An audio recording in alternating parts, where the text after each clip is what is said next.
What's going on, y'all, man? It's your boy Rilla. We're back with another episode of the Don Diallo Podcast. And today, I got another special guest. My man Mack in the building. Tell the people what's up, bro. What's going on? How y'all doing? Shalom, shalom. How you feeling, bro? Always good. You good, bro? Good. Always. How was the trip here? Everything? Trip was straight. A lot of traffic. You know how ATL is. Oh, yeah. Other than that. Most deaf. So, like, you know, today I brought you on, bro, 'cause I know you got the insight. We talked for hours outside of this anyway, you know what I'm saying, about world, Bible scripts, and everything like that, bro. So just kind of today we're going to just chop it up and just get that, you know what I'm saying, get the people that value. Right. You know what I'm saying? Where are you at right now in your spiritual walk? Like, what's going on with you right now? Obviously, you know, what most people will say is, you know, they at a place where they understand everything to the best of its capabilities right now in the moment that they in. Mm-hmm. And I mean, it's no different for me in a sense. I feel like where I've grown in being a father, you know, because now I just had my second kid. He's 10 months old, my second son, and my first son is 5 years old. So the growth just from in being a father, and then the growth I've had from like coming into college, into high school, coming into college to actually having a child, you know, from 18 to 23, it's crazy to see how much of it has came full circle. Now being 29 years old, and you know, I'm just at a place now where it's all about family first and foremost. It's all about family, having our spirit right, doing what's righteous in the eyes of Most High, and then just trying to maximize what we can, the opportunity here, without getting lost and forgetting about the core values of it being doing what's right in Most High's eyes, and then also keeping the family intact. For sure. Okay. So it sound like you basically you actually are evolving, though. That's evolution. Oh yeah, you have to. Yeah. If you're alive and you're not evolving, you really dead. Yeah, that's facts. So I'm like that right now too. I'm think I'm at a point now. You know, last time we spoke, like the things I was battling, I'm better now, able to see the attacks now. You know, at first it was like hard to identify attacks. You're trying to still, cause now I took myself out of that now. Like I be so focused now on like studio. You know what I'm saying? Making sure, you know, like what me and Gates got go into something great. You know what I'm saying? Right. And just my own personal stuff. So now it's like when I see attacks, I know it's something like, man, I'm feeling off. Like, why am I not doing what I know I need to be doing? And that's how it's gonna be, because especially if you at a place where spiritually you trying to do what's right. You gotta understand you just trying to do what's right is already you going against the grain of society, of the foundations on what this world is even created on. You know, not to go too far into the scripts, but you know, they say Satan is the ruler of this world, and the next world to come, you know, when Mashiach cracks the sky, that's going to be the world ruled by righteousness. So in that, in itself, you just doing what's right, trying to have value, standard, morality, that's already going against the grain of what we've been raised under, what we see on TV, just the foundations of what society and this world has already created for us, especially us being black men. Nah, it's crazy. So, like you, it's because I peeped. Like I said, I peeped the coaches because as soon as I started the podcast, I seen the temptation, and I was like, okay, you know, you want to go into the realms of talking about this and talking about that. Right. But you know, I told Gabe I want to uphold some type of decorum about the podcast. I still want people to come and be themselves. Right. I don't mind that, but then I still want it to kind of be flipped into a positive light, though. I don't care what they come on and talk about, but as long as we can flip it to a positive. And so, like, even with that, I be having to be selective about who I bring on, and just even myself, like, you know, I want to make sure I keep myself at a good spiritual like place, balanced place, so I can still come on here and do that without trying to, you know, I don't know, give off the wrong energy or whatever on this pod. You know what I'm saying? Right. And I think that's important, because it's just like the people you surround yourself with. If you surround yourself with 5 people that ain't got no money, they just want to smoke weed, they just want to hang out, play 2K all day, you're going to be the 6th one. Whereas if you hang out with 5 people that are actively like, this is what I'm trying to do. Like, I kick it every now and then, but I'm business oriented. I'm trying to do this. I'm trying to make sure that when people see me, they getting a good representation of myself. Well, all of a sudden, you're gonna start to carry yourself the same way too, and it works the same way in the spirit. If you around people who are spiritually dead or draining or at a place where they claim they want to grow, because that's a lot, bro. We got so many talkers and finessers out here, and people don't even realize they've taken the whole jugging and finessing and turned it into a spiritual thing as well. Everybody's putting on a facade. Nobody wants to really let you know who they are, and so from that token, it's like when you hang out and you're around people like that, and even for something like this podcast, you don't want people sitting here and what the information that they're getting when they're watching this is stagnant information that ain't gonna help them grow, information that they can't take and apply to their life with whatever situation that they are in. So that's important. Exactly. Nah, it's crazy. You started the facade, because it really do be like that, bro. But I think that's all a part of, like, we talked about this in the script. The end time, people gonna be a certain way. You know what I'm saying? Like how they moving and stuff like that. So it is what it is, though, bro. I kind of want to talk to you about, like, lust, like the lust aspect. You know, we talked about that, and I know, and I really bring that up because I know we talked about it, and I know that a lot of dudes, like men out here, some fellas out here that's really suffering from that. It's women too, with lust, all that stuff, that industry, and I kind of want to get into it and speak our journeys and our stories behind that, and like how far we've come from that. You know what I'm saying? So I'll say this, starting out. Hypersexuality is something that has caused great damage and trauma within just the world as a whole, but especially in the Black community. And then when you look at it and you look at the scripts in the New Testament and it's talking about end times, a lot of times it references sexual immorality. And so the thing about it is this: if somebody can control, like I remember telling you this before, when we look at sexual energy, right, through sexual energy and the decisions that you make within having sex, who you decide to have sex with, you can bring forth a whole nother human being living with a spirit and all of that. So it's might be the most powerful energy force that we can have when a man and woman come together and you know, whether it's love or sex, if they're engaging in sex, that can literally bring forth the next generation. So with that being said, it makes sense on why the attack has been the lust that it's been, because when I was in high school, it was Facebook, and that transferred to Twitter. I know when you was in high school, it went from like Twitter to Instagram to Snapchat to online account. Like, bro, when I be talking to people who are single, it's like, bro, it's at your fingertips, where whether it's Snapchat or even online quote unquote dating sites, bro, it's being thrown, it's being presented 100% of the time. You watch TV, it's being presented. So it's just a bombardment of hypersexuality. Yeah. And so it led to a generation where that's what they thinking first. It's all about pleasure. Not only just, and that goes beyond sex too, because obviously the pleasures of money, the pleasures of having material, all of that. But it starts with, when you at home by yourself, are you gonna have enough self-control you know what I mean? That's facts. So that's that lust thing, man. That lust will take you out. And you could be good in your business all you want, but that lust will take even the most business oriented man and make him nothing. Nah, that's for real. The story of Solomon. Facts. Wisest man in the world, but his downfall was women. The bro couldn't get off the 900 wives and concubines. You feel me? That's unheard of, bro. Couldn't get up out of it. That's unheard of. It's insane, actually. I be talking about that because I was telling him, like, bro, I can't shake it, bro. I was like, all right, so y'all wouldn't know because y'all not in my personal life, but I'm gonna let y'all in on something. I dealt with the spiritual, like, warfare battle with lust. Like, I'm talking about porn, lust, women, you know what I'm saying? It was just all of it, you know what I'm saying? I'm to be addicted to the flesh, you feel me? And when I was going through, and I actually was really trying to lock in, like, on, because I said I need to get 100% right, which you probably now looking back at it, you'll never be 100% right. You know what I'm saying? Right.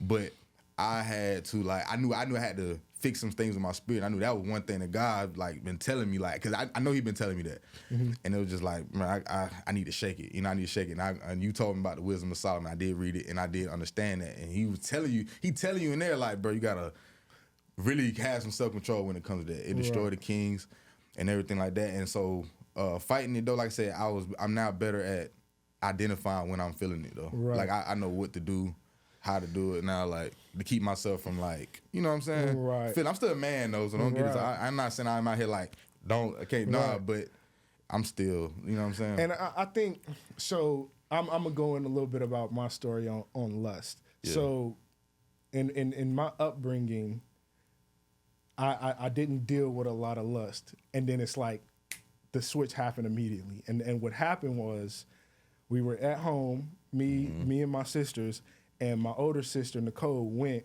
and was going through my parents' closet, and she found a porno. For sure. She showed it to me, and then we, as kids, thinking it's funny, I put it in my PS2, and we like, wow, we can't, in our minds, we like, damn, mom and dad really be watching this kind of stuff. Yeah. So I put it back.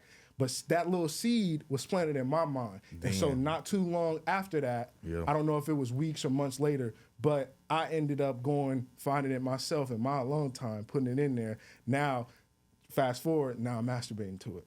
Yeah. And so I'm starting to masturbate at 8, 9 years old. Right. And then, and mind you, I didn't lose my virginity until I was 16 years old. So I already cracked open my mind and my spirituality to lust, fornication, just sex in itself, from a whole decade before I ever even dealt with a woman. So, but the thing about it is, how many of us are exposed to that kind of stuff? Whether it's from having older cousins or older siblings or whatever the case may be. That's, or even just, back in our day, we had BET Uncut. Even something as small as that, seeing Nelly with Tip Drill video and all, seriously, all of that stuff lays dormant in your mind until you encounter these spirits in the world, and then all of a sudden it's like, oh, this is real. It's been played on. Yeah. And because you never cleaned it out of your spirit, it's just stacking more and more and more, and you don't even realize how in your upbringing, like people I had crushes on in middle school and stuff. And I look back on it, I'm like, bro, I only crushed on that female because I saw her as a sexual object. It had nothing, like, she was cool people's. Yeah, but you weren't looking at her like that. It was because, 9 times out of 10, it was because she developed faster than the other people that I was around. Yeah, she grew, that's you know what I'm saying? Nah, facts. So, with that being bro, and we all deal with it. That's the other thing, too. Like, when we talk about us being the chosen people of the book, and you look at the curses and everything, that's a part of it. The sexual immorality. The sexual, because you've given yourself over to. You got to look at it like this from a spiritual standpoint. Most High said, "Don't worship no other god but me." Right? We go out and we chase after these other gods, molten image, golden image, whatever the case may be. We have it in our minds that even if it's an Egyptian god, an ancient Babylonian, whatever it is, all of these deities, we go. Now, if you read the scriptures, it tells you y'all went a-whoring after other. Because Most High looks at us as Israel as a wife, as a bridegroom, as a bride. So if we're married to him, what he says, him being the man of the relationship, he said, bro, don't go deal with no other man. I got everything for you. I'm going to protect you. I'm going to provide for you. What we decide to do? Oh, we're going to go worship this and worship that. Why? What are we doing? Whoring ourselves out. We keeping our waters open for anybody to come and drink from. And so how that translates to life is that's all of us are sitting there doing that within our own body now, where we looking at it and we like, I'm gonna go look at, like, because it's accessible, I'm gonna go look at this because it's available, and because I have access, I'm going to take the access. And that's what makes it hard for anybody dealing with lust to come out of it, is because the access is constantly there. Very accessible. No, that's fact. When I was younger, I think my first just exposure to lust, because my brother used to have naked women. Like my mom would be gone. My mom used to work night shift. My mom used to be gone a lot, bro. So I was at the hands of my older brother, he'll have his girl in there or whoever, but he'll have her walk around naked, come talk to me. I'm playing with toys. He'll, just how men do. They want to groom the dude, I guess, the little boy. And so like that was my first time really experiencing. But I've noticed the feeling that came after, and then after I noticed even then it was just like it's like everywhere I went. Well, because my family was like, especially the guy, it was like your man's your typical man's man. So you know what I'm saying? We watching WWE. My dad watching WWE. He looking at divas. He don't care about the wrestlers no more because that's past the era the way I was watching wrestling. So it's like he'll point out stuff to me like in the mall, like not in the mall stores, anything like that. So I started looking like how they were. You start having the eye. Yeah, like I can look at you and say how much you weigh, shit like that. Like that's how they used to go. They used to do it. And then like as far as growing up in it, like I said, you start to. I didn't really. Born with my first like look at, I was just seeing like just movies like Baby Boy, stuff like that. Like my mom, you cover my eyes. It was like, why you cover my eyes? Like, you know what I'm saying? The curiosity that got me. That's like more so. Yeah. And I was exposed to it already, but then now it's curiosity. I ain't start getting to it till later. But as far as the accessibility that you were just talking about, I know it's intentional. The accessibility 100%. Of what they, yeah, because it's like it's crazy because a woman can't even. Like she can't even post something regular, like just off her God-given talent. She has to turn around and show her ass. She has to. Right. It's like I've seen that. I be seeing that all the time. I be like, damn, this girl who does art. I'm not gonna say her name, but she do art and some fitness influencers. We know you talk about it. You doing something that got nothing to do with your squat, like none of this. Ain't got nothing to do with nothing the lower half of your body, but they have to walk around and do this because that's like the algorithm, everything is pushed towards that. You only get likes for real if you're gonna do that. Right. So it's like they basically forcing. It's accessible because it has to be like that. For you to be successful, what you're doing, it's almost like you have to do that. Right. And part of it is the people who want to be influencers end up selling out. That's number one. They end up selling out because they're like, well, if this is what it's going to be, they might not consciously say it, but subconsciously they're like, well, I'm going to alter my standards. Beforehand, I would have just worked out, took a picture, and it would have just been the front side, or I would have just showed the muscle groups that I actually worked on. Now it's like I got to show the gains because I want these females to get on my program, pay this money, or whatever the case may be. I'm trying to keep the engagement and interaction. So there's some form of selling out there as well. But it also goes into, again, like we was talking about before, standards. The standards that are set by either the people who are using social media or the influencer.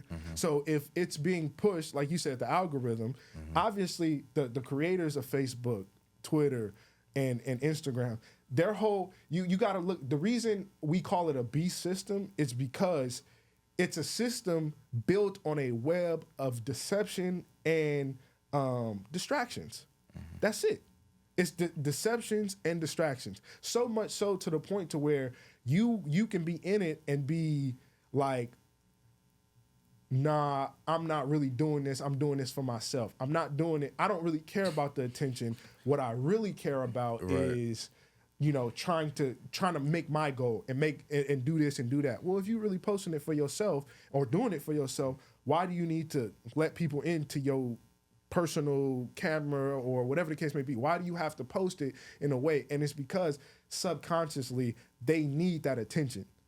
And that's pretty much what social media has done, has made it where it's grabbing your attention. Because if your attention is on social media, even if it's not in lust, it's in sports, politics, whatever it may be, it's time you're taking away from, again, working on your own spirit or being with your family.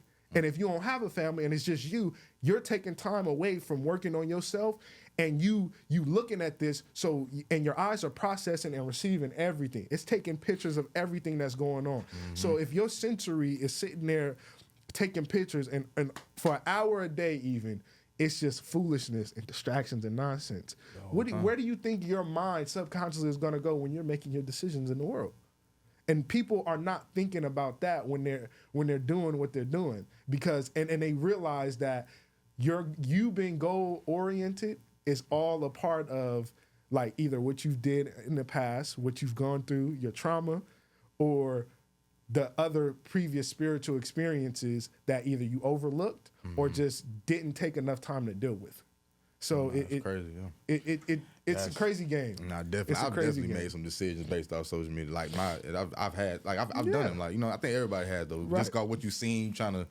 So all right. So like what? So what would you tell like a young kid, bro, who trying to like break it early? Because I ain't gonna lie, I noticed that like it's just like it's campaigns for lust though. Like it's more stuff pushing that. I've been seeing a lot of campaigns for like how to stop engaging in that stuff. I've been seeing that a lot. Like I guess maybe my algorithm, because that's what I'm constantly trying to soak in. Mm-hmm.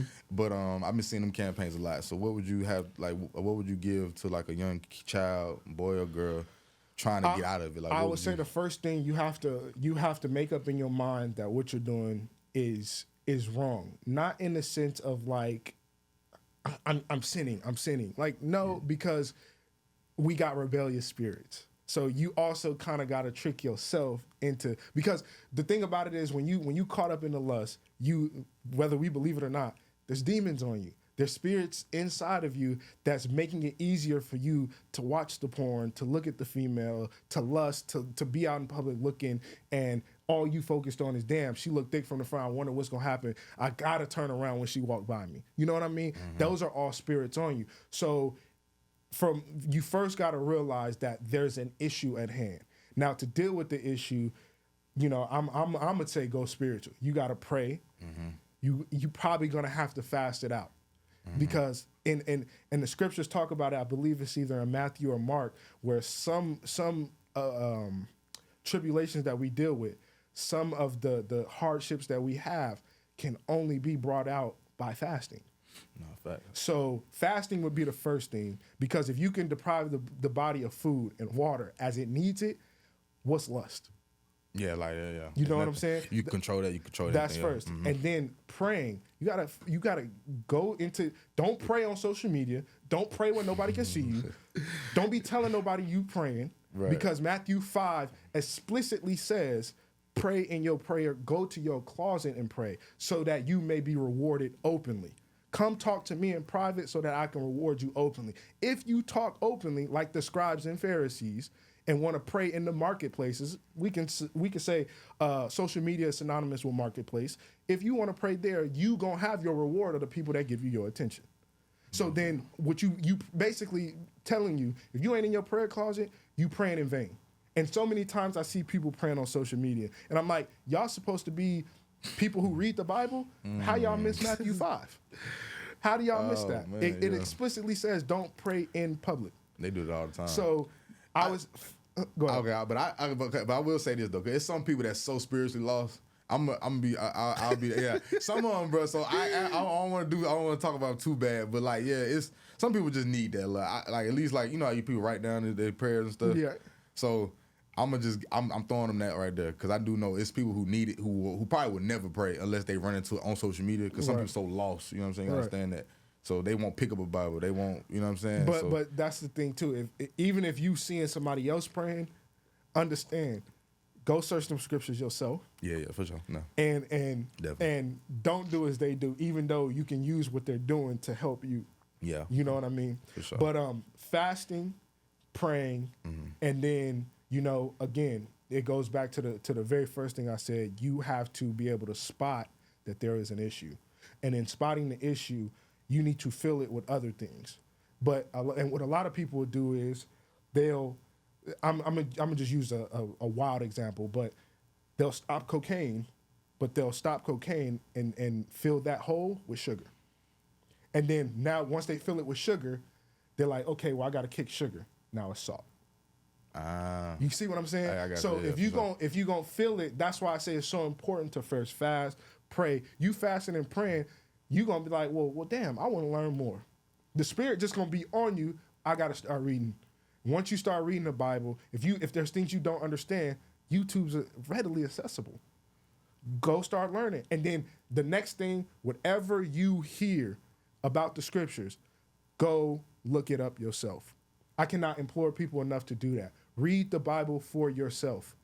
Don't take nobody's word for it. And any good minister of the Bible will tell you, don't take my word for it.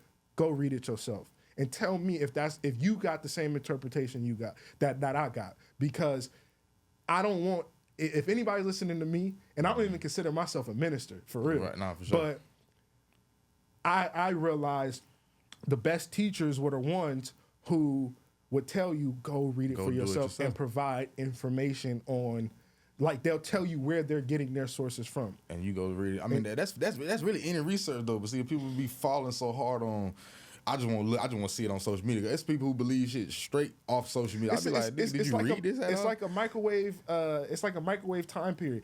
Everybody wants their shit done in a minute or 10 seconds or 30 seconds. That's facts. They want to lose weight like that. They want to have you want to be a Bible scholar like that. It don't work like that. It sure don't. Nah, for real. Like life in general, you gonna have to really put in like that them footsteps. You know what I'm saying? It's just like working and reading on stuff. People, I know people who say like I know people who bring up, they'll say some shit like, well, love is love. The Bible say that. I be like, well, where did it say that? Tell me the verse. Then now they looking crazy. I'm like, okay, well, you know what I'm saying? Or just like, I'll tell them to quote me, give me something else. Like women will say, women and men, because you know that whole battle of the man versus women. They always say, man supposed to be the provider and this, that. And the guys will say, women need to be this, that. And then my question be the whole time they having these conversations, nobody brought up a Bible verse and said where it's at in the Bible. Exactly. Nobody said. Y'all just going off with, y'all probably heard somebody else say, y'all not like a trainer fit. And it could very well be true. The problem is you got too many what I call them street prophets. Y'all just street prophets. And even if y'all do read the Bible, y'all pick and choose what y'all want to read. Y'all blow off, you know, stuff that are really important and then blow off what doesn't fit the agenda that you're trying to push. There's so many teachers out here that do that because they're trying to, again, even the worst deception comes from the quote unquote Christian or truth community, because you got to understand, people are stepping into that sector like, oh, I can be a leader here. I know more than the average person does, so I can be a leader here. Then they get there and it's not, you ain't doing it for the growth of the body in the spirit. You're doing it for selfish gain. You doing it because you want notoriety. You want attention. Yeah. You want to feel a little bit of fame because you ain't felt no fame at no point in time in your life. You don't know what it's like to have people look up to you and come ask you questions or nothing like that. Right. You trying to get you want that, but right, you don't deserve that yet. You're not there yet. For sure. Because it's not up to you. You have to wait until it's put upon you. Like, this is my first time ever doing a podcast episode. Mind you, I've been in the truth since 2016. For sure. So that's when did we connect? We connected 2019, right around COVID. Yeah. So you go from 2016 is when I found out like Jesus was black, we Israelites, all of that kind of stuff. Yeah. To be where I'm at now I feel like I'm at a place where even still, like I said, I wouldn't consider myself apt to teach. Like I'm not at a place where I'm a teacher, but if there's somebody who needs to hear it, I feel like I'm studied enough to where I can at least lead the horse to the water and get him started with the idea that, look, bro, you need this. This is what you need to be drinking. Right. And that's actually the best type of teacher, though. I mean, honestly, if you think about it, I think because they always say even a master is not really a master. Even you're a student. You're a student. You're gonna forever be a student. We're all students. It's just somebody one student know a little more than this other student. You know what I'm saying? It just go like that. It literally. So that's like, to me, what you're saying is an ideal version of a real teacher. Right. You know what I'm saying? Right. So I'll give you that acknowledgement for sure. Appreciate it. Cause I ain't lie. Cause my boy, when I was like, I need somebody to consult spiritually, I would hit him up. You know what I'm saying? And you would come with a script with it. Like every time I ask you something, you'll say something, and you always send a script with it. I'll be like, okay. Right. And you're very thorough with it. And then even when you do have your shortcomings, you was able to come to me and tell me when you was having your shortcomings. You know what I'm saying? Right. And that's like, again, that's the ideal version of a teacher, a leader. You know what I'm saying? You got to be able to admit what you. I ain't really. And that's the thing too. Like if you really in it to win spirits, if you really in it to turn somebody to righteousness, a person ain't gonna be righteous, and you ain't gonna finna make no person righteous being spotless yourself. There's still stuff I struggle with. I could, as far as like within my marriage, I could talk better. I feel like I could communicate better. For like 100%, I've gotten better from where I came from, but I could still work and be better with my communication within my marriage. You know what I mean? Yeah. So, but as long as I have that mindset, I'll continue to work towards it. If I feel like, I'm a great husband, I'm the best husband, and then I start comparing myself to some of these other dudes out here, it's easy to be like, I'm good. I'm the best. Fine. Yeah. I'm the best. I see my sons, I take care of them. I don't cheat on my woman, da-da-da-da-da. But is that really for the betterment of your sons, for you, for trying to let your light shine before men, like the scriptures say? Like, if you're supposed to be a representation, you got to be that representation at all times. Not just when it's going good, not when you got money, not when you got the notoriety. When you in your closet and you done fell short, can you still rise up? Let those who deserve to know that you fell short, so that they can see the human in you, so that they can see, even with me telling you my shortcomings, you able to see the Spirit work through me and even take me to a higher point. Right, no, for sure. So that's the importance of it. Right, it's very humbling. Like you say, whenever you see that, I think people who act like they just can't fall short, when they do fall short, they're gonna be real messed up because they have now geared themselves to like, oh yeah, can't nothing touch me. Facts. You know what I'm saying? So you mentioned your marriage though. What is that like? With far as like say you being like going with the Spirit, trying to like build that. What's up with that? Marriage is one of those things. It's beautiful. I wouldn't change being married for the world. Like I love my wife. I ain't married, so I'm trying to. Yeah. I love my family. I would encourage everybody to seek marriage.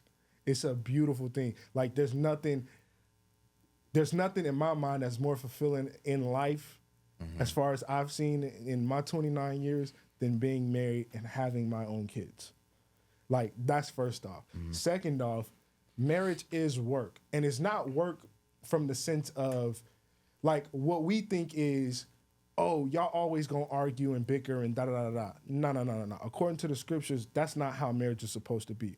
But the problem is, I've came up in this society that's taught me marriage was one thing. I saw my dad cheat on my mom multiple times. I've seen them get divorced. I've seen him remarry to somebody who my mom thought he was cheating on her with. So I've dealt with that side of it. My wife, she's also dealt with her parents being divorced. So us coming from that, we already have this eagerness to want to break what we just came out of. But at the same time, we have to deal with, first off, the trauma that we have from it, the other childhood traumas that we have, lust and stuff. Because she don't have no problem with lust. The lust was my battle. You know what I mean? But her problem was more like on the forgiveness side of things. Yeah, she had to learn how to be more forgiving, how to listen to understand as opposed to listening to respond. Because so many times women, they listening for keywords in what you're saying so that they got to clap back, as opposed to listen and really try to connect with you. Whereas a man, you listening and you can clap back, but you realize like, I value this person, so I'm gonna say something that's gonna connect with you more than I'm gonna say something that's just gonna be a rebuttal. So that's kind of what makes it hard more than anything else, is putting off dealing with the stuff that you have to deal with personally, but then also learning that this is a group. You're now a part of a body, a part of a system. You got to play your role. Like there's Most High, First Corinthians 11. I think it's like verse 1 through 5. It might be like 3 through 6, something like that. For sure. But 1 Corinthians chapter 11, Paul talks about the order of how it's supposed to go is Most High, Mashiach, who's the Savior, who died for our sins, the man, the woman, and then the children. And from the top, if you look at it, it's just delegating responsibility. So Most High has gave the responsibility to our Savior to be our king, to rule over us, right? And then he's given responsibility to the man to rule over your individual households. The man gives responsibility to the woman to now make sure this household runs properly and is efficient. You need protection, I'm here. You need something so that you can properly run this house, let me know, I'll provide it. It's simple give and take. It's simple give and take. People fight against that so bad though. Because it's in our nature. Yeah.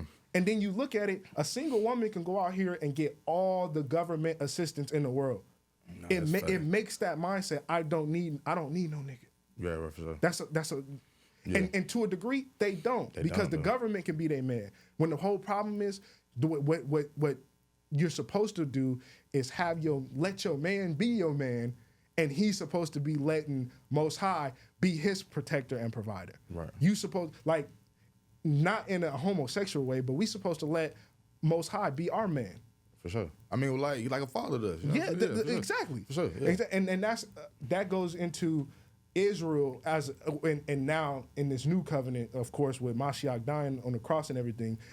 Righteous people are going to represent the bride to Mashiach or to Most High. Like the nation of righteousness people, yeah, we are the wife to Most High. That's how he looks at us. That's how he deals with us. That's my wife. Like I said, that's why when we worship somebody else or do something going against him, he's like, bruh, you're going to horn after things that you don't have to. If there's something you needed, you should have came to me. If there's something you wanted, you should have came to me. How many times we stolen something out the store and our pops just thump us on the head and be like, bro, you could have just asked me if you wanted that. Older brothers do it too. Bro, you could have just asked me for that. Why would you come in my room and steal this and steal that? Why would you wear my shoes without telling me? Right, you could have just asked me for that. Yeah, for sure. I would have gave it to you. So it's the same thing. It's the same thing with our Heavenly Father.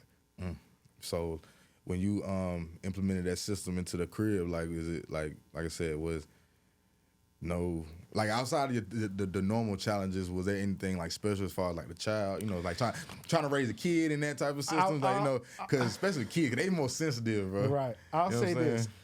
So it's different levels to the journey. Now, I've been married according to the courthouse and government papers only for a year. Mm-hmm. I got married December 15th of last year. So that's when we actually had a ceremony at the courthouse and all of that. Okay. Before that, I would have told you I was already married, you know, according to biblical scriptures or whatever. Y'all had, yeah. Or whatever the case may be. So early on coming into the truth in 2016, that was very much more difficult because I was still learning how to be led by the Heavenly Father while also learning how to be a leader. You know what I mean? Because that's a big issue, especially with the man. We don't know how to be righteous men, and then we have zero example on how to do that. There ain't men out here that's just walking in righteousness 9 times out of 10. They can be business savvy.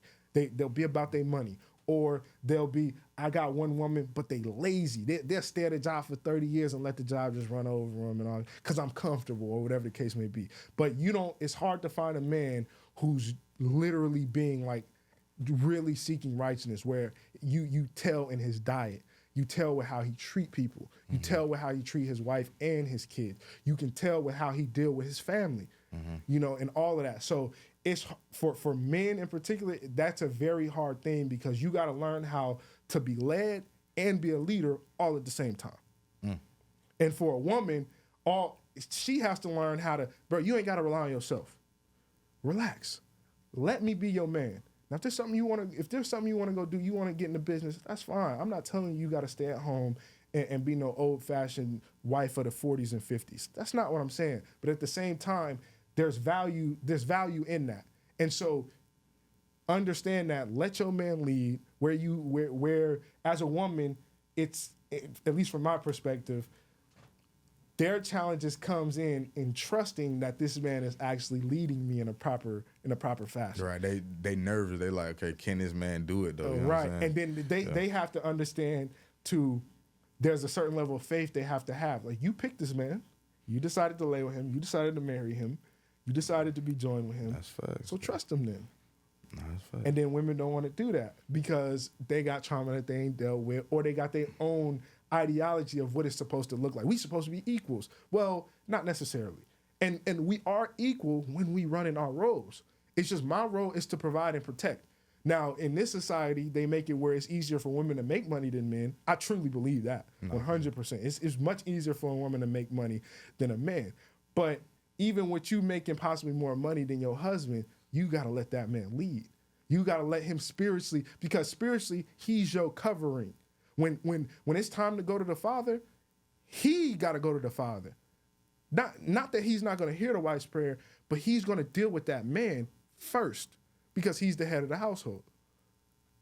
It's just that simple. Whether we like it or not, that's what it is.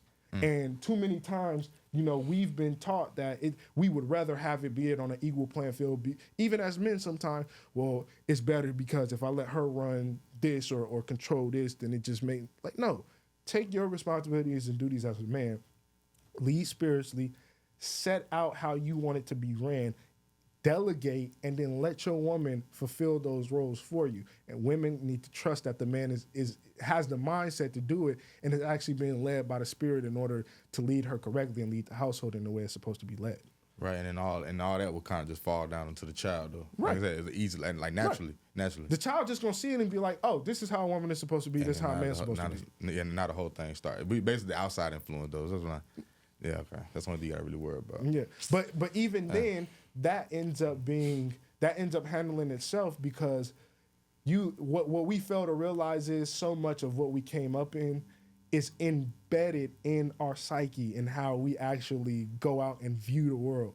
So if even my sons, they coming up and they see their dad being the man of the household, or at least trying to be, to the best of my abilities, and they see their mom executing the position of a wife. Yeah, outside influences might punch at their spirit, but deep down, what's embedded in their core, what they were like, you gotta understand. What they live with. This is all my son has seen is mom and dad. Yeah, he's seen us argue and stuff like that, but he's also seen us stay together. He's also seen us work together. He's also seen us take care of him, take care of his little brother now. All of that. So with that being said, they're going to have to try even harder to break it because unlike us, we came up in it where we ain't have no role models, we didn't have no good examples. They got good examples. Whenever somebody, the people listening, y'all can make yourself have a good example for your kids if you have a kid by setting the precedent and then having kids and just allowing them to be ushered into it just off a natural feel. So that is kind of the importance of having it together even before you have kids too. Because when you come into a marriage, getting with a female from a man's perspective, and you get with a woman, you technically already want to start practicing owning in on that household. How are things going to operate if we were married and had kids?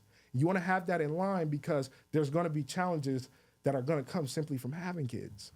And then you already want to know how to deal with it and how to go through it. But obviously you won't until it's time to go through it. But you can set the precedent on how things are going to roll. It's going to flow down. Me first. Me being a man, me first. But I also take the responsibility when stuff is out of whack. I don't say it's her fault or the kid's fault. No, it's my fault.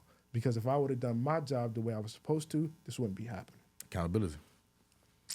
Crazy. Nah, I ain't gonna lie. That's some real value in that, man. Like, honestly, because I always said that too. I said, well, I know I want to, whenever I do have the opportunity to have kids, I said, I know I will have to hone in on me for real like that. That's like right now. That's my biggest fear. I tell people, I told a couple people that actually. Cause my mom was telling me something. I want a niece, not a niece. I'm tripping. A grandbaby. Yeah, and I'm like, I ain't getting it for me. Like, you know what I'm saying? And, not right now. Yeah, cause my oldest brother, he passed. He only one had kids. The other brother's autistic. It's just me now. So she like, what's up with you? I'm like, you gonna be waiting, mama. I ain't gonna lie to you until I'm like.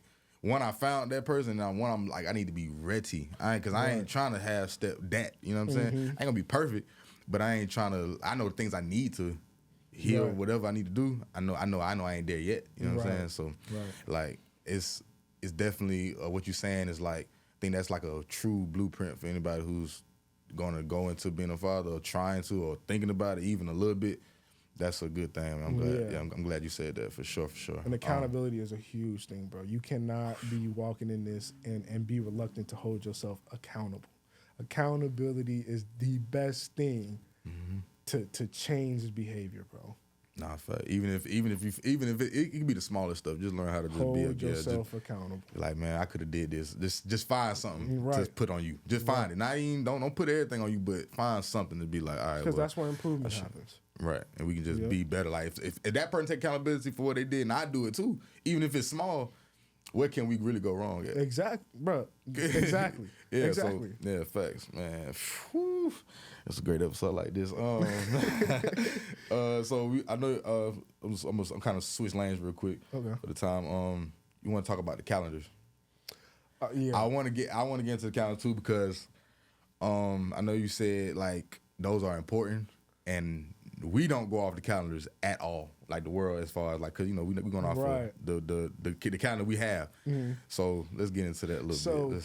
First off, we need to understand the Gregorian calendar as far as, and I might be wrong on exactly who constituted it and all that, but this calendar I believe became imposed. I don't have the year, but by Constantine. Mm-hmm.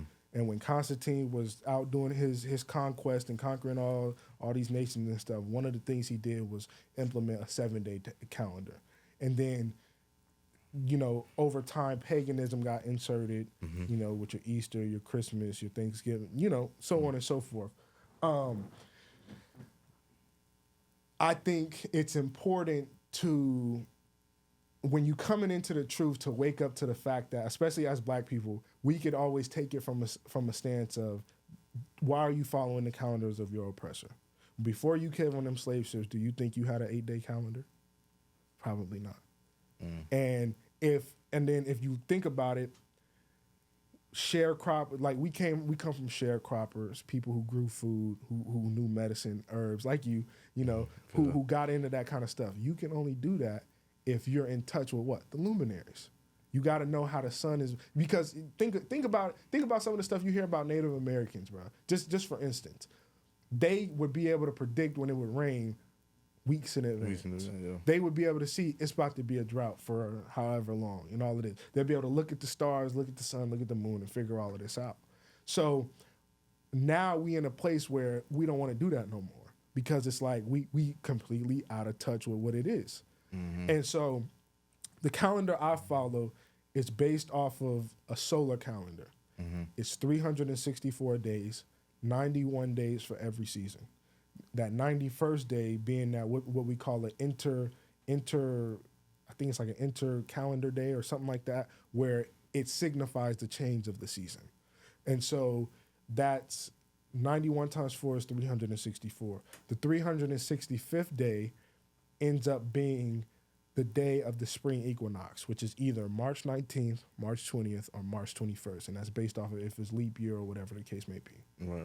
So, and when the spring equinox happens, the stars are like in a position where it's like, this is where they are from the beginning. This is like their origin. The sun is through, because there's 6 gates in the sky that the sun runs through and the moon go through.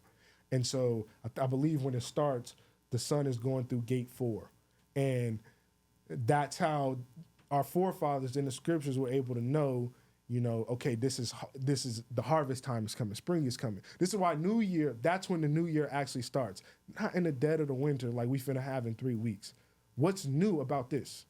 You look outside, it's actually the winter solstice is when we decide that we want to have a new year. When it ain't even the changing of colors no more. Them leaves done changed and fell. There's nothing on the trees now. Yeah, for sure. That's crazy because somebody told me that too, and I was just like, yeah, that makes a lot of sense though. Like, because it's spring, you think about it, everything done grew, it's brand new now. You know what I'm saying? It's like the sun's out, everything is now like growing back. Mm-hmm. That's a new, like saying a new phase. Like, it's, you know, it's dead, and you know, you died, and you're alive, and you die. You know, the two opposites. So for us to have a new year in that part, it's kind of like a mental, spiritual type of and then a little bit. If you look at it, it's like you got Christmas, which is it's pagan, bro. It's like people just need to understand it and stop doing Christmas. I think it's for kids though, man. Kids. It is, but I know, like some stuff. Let me ask you this: Santa, right? How do you spell Santa? Santa, right? Yeah. How do you spell Satan? Satan. You got the same. It's right there in our face. And we want to, and I get it. I get it. They'll tell you it's for the kids. Like, that's the only time you can buy your kids gifts. That's the only time you can wrap a gift. That's the only time. Like, then we got to look at the custom of it, bro. Like, Christmas was first called Saturnalia, done by pagans. And don't get it confused. All a pagan is somebody that what we've been taught in school is polytheistic. they believe in the worship of many gods. Yeah. If you believe in the worship of one God, how are you doing Christmas? How are you saying that this is when Christ was born? No, he wasn't. It explicitly says he was born in spring.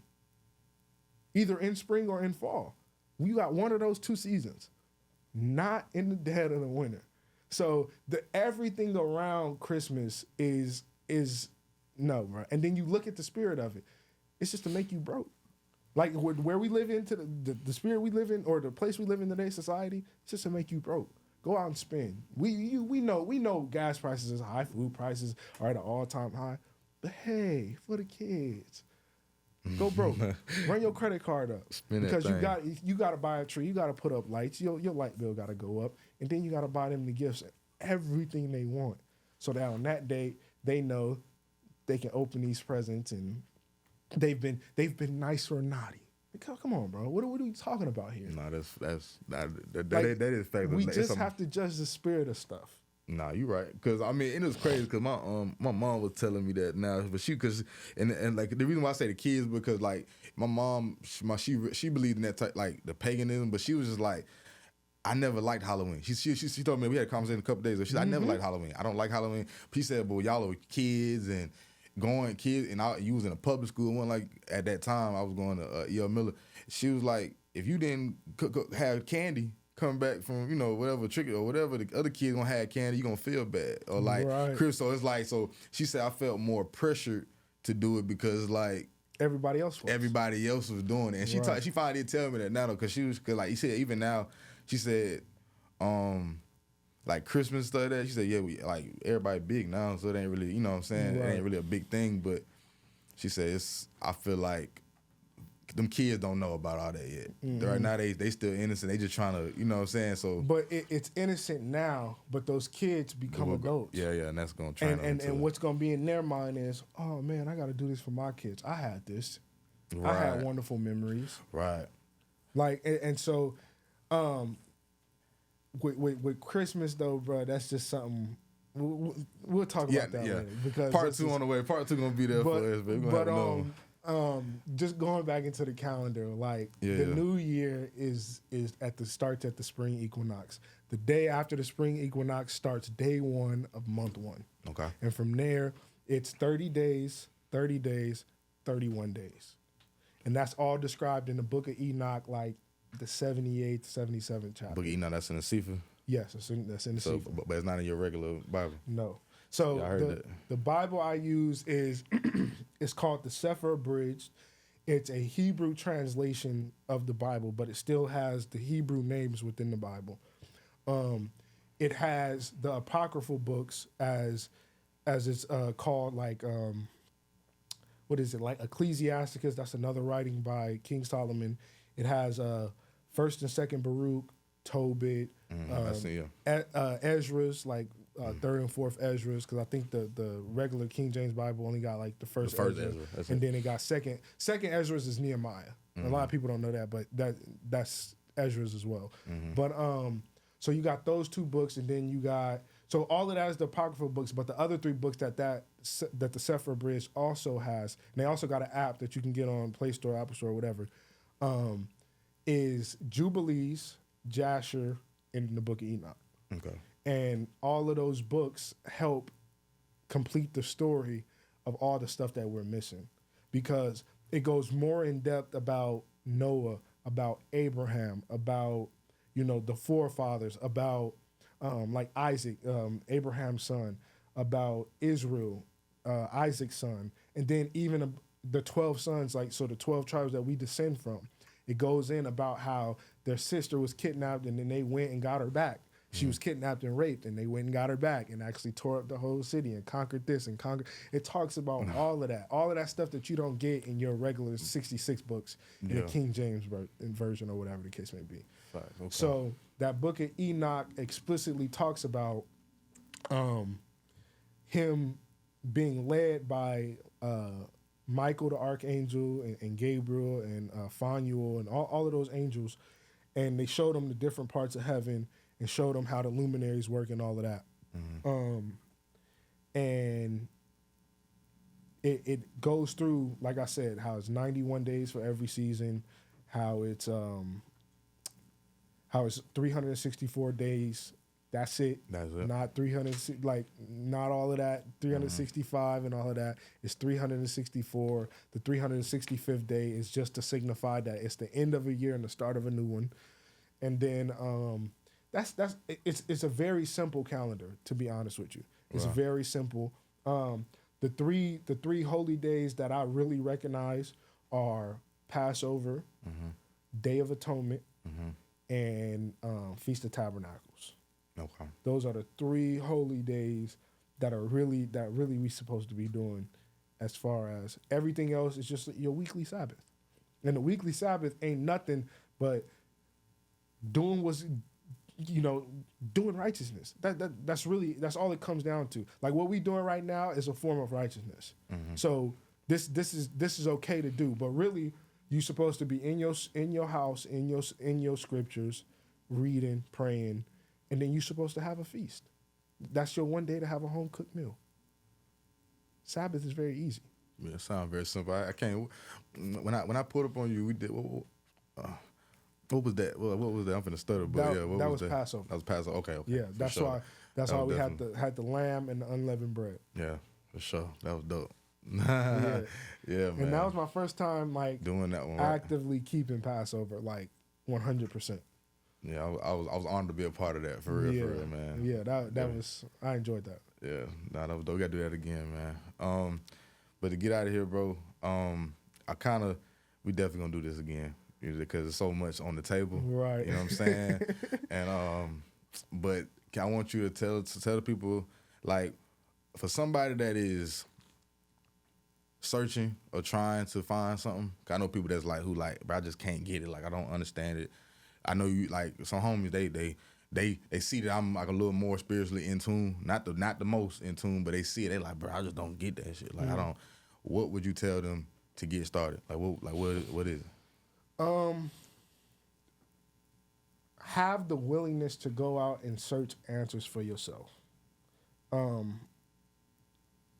Without the social media aspect. Without, and I'll say use YouTube, man. YouTube is a very, very helpful aspect because, it's the information age. There's no amount of information that is out of access. So I would suggest people listen to Truth Unedited on YouTube. Oh yeah, that's there's a person. His name is Ryan Wilson. Mm-hmm. He has the Positivity Report podcast on Spotify, Apple Play, or YouTube. Mm-hmm. And then you have Sight to the Blind by Larry Johnson. Those are the 3, and he's on Spotify, Apple Play. I think he got a YouTube account as well. Those are the 3 people that I use. And I kind of bounce through all of them. And even if their topics are not necessarily what I want to talk about, it gets me in the mindset of where I need to be. But somebody coming in, I would say Truth Unedited is probably the very best place to go because he breaks down stuff and he's been doing it for so long that he has enough videos that whatever topic you have, whatever questions you have, he can probably answer it. So. For sure. Okay, man. I appreciate you coming through, bro. Real talk, problem. Bro. It's an honor to have you through. Of course, we talk all the time, but definitely have you come through, man. It's your first pod, bro. You did, bro. Amazing job, bro. You feel me? Yeah. You did your thing. You gave information. You gave value, bro. And that's what we about. You know what I'm saying? Tell the camera where they can reach you, on social media. So my name is Mack Harris. You can find me at High Power Yah. That's HIII Power _YAH. You can find me on Instagram. I don't have Twitter X. I don't have an X. I don't have a Facebook or none of that. You can only find me on Instagram. My Instagram is public. I'm not just some preacher out here, but I do stick to the scriptures. And I love talking about the scriptures. If anybody has any questions, you could definitely reach out. If I can help you and be of any form of support, definitely I'm willing to do that. So yeah, y'all can find me on Instagram at highpower_Yah. You heard it here first, man. Brought to you by Gate 7 Studios. I'm your host, Rilla. This is the Don Diallo Podcast, and we are out.